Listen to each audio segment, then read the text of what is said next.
Yusuf Nkerettanyi Kiruuruta munna NUP yalangirirwa ku buwanguzi bw'omubaka wa Kalungu East mu Paalamenti n'obululu 1,473 ate Vincent Bamulangaki Ssempijja munna NRM n'afuna obululu 1,3298 n'abalala.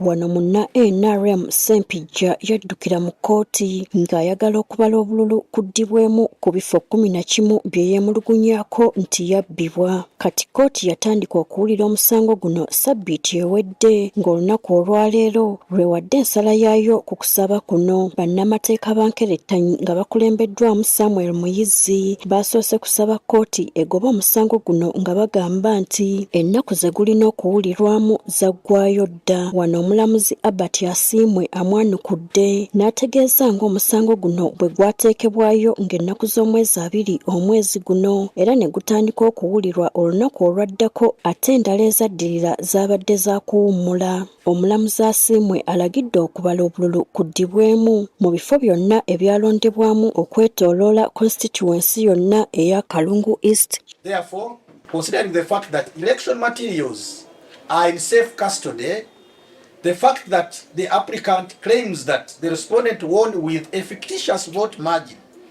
that is not traced in ballot boxes, I find that a recount of all ballot papers, not some, ballot papers in ballot boxes of all polling stations is a solution.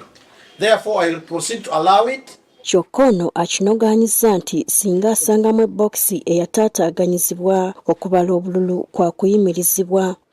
As long as the seal we put last time remains untampered with. Wabula Samuel Muyizzi ategeezezza nti baakujulira ku nsalawo y'omulamuzi ono newankubadde okubala obululu kwo kugenda kubaawo. Nga bannamateeka nga mulabye kkooti tulina obuvunaanyizibwa obussa ekitiibwa mu kkooti era kkooti tugiwadde ekitiibwa kyayo neera tulina obuvunaanyizibwa obuwakanya ekikyamu.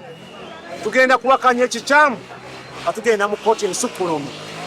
Ebigenda mu maaso e Kalungu olwaleero n'ebinaavaamu nga oyo yasaba kkooti yawangudde bwe biba nga kkooti ebituuseeko wabweru w'amateeka kkooti enkulu egenda bisazaamu. Muyizzi agamba nti engeri omulamuzi ono gy'ataputamu amateeka si nnambulukufu. Terikozesezza amateeka wadde n'etteeka n'erimu tegenze mu submission zonna ze tukola. Evudde mu bwa kkooti nedda ebyebufuzi. Ki kye tugenda okukola? Bino ebintu ebimu tubikola si lwa mata eriwo kaakati. Okulwanira ebyobufuzi okujjawo embeera nti kati kkooti yegenda okutandika okulonda okusalawo n'okubala obululu. Kuba ekisooka si mulimu gwa kkooti okubala obululu.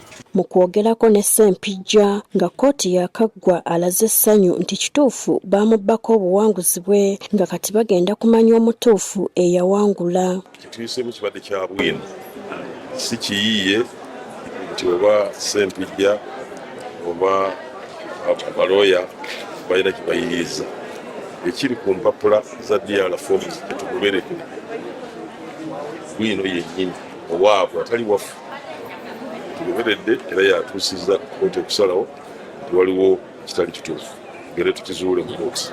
Bano bagenze butereevu e Kalungu okuddamu okubala obululu buno kyokka kibaweddeko okutuuka nga bokisi 6 zakwatiddwako nga n'ezimu zakubiddwamu ebituli. Wano omulamuzi Asiimwe eby'okuddamu okubala obululu abiyimirizza era n'abigoba. I wish to regret by saying that I'm unable because I could not recount any